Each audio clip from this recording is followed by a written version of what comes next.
इस वीडियो के बाद आप वेरिएबल्स को एक्सप्लेन कर पाएंगे, वेरिएबल को वैल्यू असाइन कर पाएंगे, एक वेरिएबल डिफरेंट टाइप्स की जो भी वैल्यू स्टोर कर सकता है उन्हें लिस्ट डाउन कर पाएंगे। इस वीडियो में हम PHP के बेसिक एलिमेंट्स के बारे में सीखेंगे जो दूसरी प्रोग्रामिंग लैंग्वेजेस जैसी ही होती हैं, and these are variables and operators. चलिए वेरिएबल से शुरू करते हैं। PHP में वेरिएबल डॉलर सिंबल से स्टार्ट होता है, followed by its name. For example $A, $str etcetera. Variable name में अल्फान्यूमेरिक कैरेक्टर्स और अंडरस्कोर हो सकते हैं। वेरिएबल का नाम अल्फाबेट से या फिर अंडरस्कोर से स्टार्ट होना चाहिए।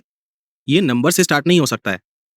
इसमें कोई स्पेशल कैरेक्टर्स जैसे हैश, एक्सक्लेमेशन, हाइफन और डॉलर यूज नहीं हो सकते, और डॉलर सिर्फ बिगनिंग में यूज हो सकता है। Lastly, variable names case sensitive होते हैं। $a और $A दोनों डिफरेंट वेरिएबल्स हैं। यहाँ पे हमारे पास कुछ वेरिएबल्स हैं। क्या आप गेस कर सकते हैं कि इनमें से PHP वेरिएबल्स कौन से हैं और कौन से नहीं? आप याद रखिए कि वेरिएबल डॉलर साइन से स्टार्ट होता है। $1 वेरिएबल नहीं होगा क्योंकि इसका नाम एक नंबर से स्टार्ट हो रहा है। $ABC एक वेरिएबल होगा क्योंकि ये अल्फाबेट से स्टार्ट हो रहा है। $_1 भी वेरिएबल होगा क्योंकि ये अंडरस्कोर से स्टार्ट हो रहा है। $str23 भी एक वेरिएबल होगा क्योंकि ये अल्फा न्यूमेरिक है। $-ABC वेरिएबल नहीं होगा क्योंकि इसमें एक स्पेशल कैरेक्टर है। Now coming to the last option that is $, आप में से कुछ को लगेगा कि ये वेरिएबल होगा क्योंकि ये डॉलर साइन से स्टार्ट हो रहा है, लेकिन ये वेरिएबल नहीं है क्योंकि इसमें फिर से एक स्पेशल कैरेक्टर है that is $, which is not accepted. चलिए देखते हैं कि हम एक वेरिएबल को वैल्यू कैसे असाइन करते हैं। हम इक्वल टू ऑपरेटर्स को यूज करके वेरिएबल्स को वैल्यू असाइन करते हैं, जहां पे लेफ्ट साइड में वेरिएबल का नाम आता है और राइट साइड में वैल्यू या एक्सप्रेशन आता है। PHP में हम वेरिएबल को डिक्लेयर किए बिना ही उसे डायरेक्टली एक वैल्यू असाइन कर सकते हैं। जैसे इस केस में ये डिक्लेयर करने से पहले कि a एक वेरिएबल है, हमने वेरिएबल a को वैल्यू 5 असाइन कर दी है। PHP लूजली टाइप्ड लैंग्वेज है, जिसका मतलब है कि दूसरी लैंग्वेजेस जैसे C और C++ की तरह इसमें हमें वेरिएबल्स का डेटा टाइप स्पेसिफाई नहीं करना होता। Let's understand why. यहाँ पे हमने वेरिएबल की वैल्यू को 5 डिफाइन किया है जो एक इंटीजर है, लेकिन कोड में हमने a का डेटा टाइप स्पेसिफाई नहीं किया है।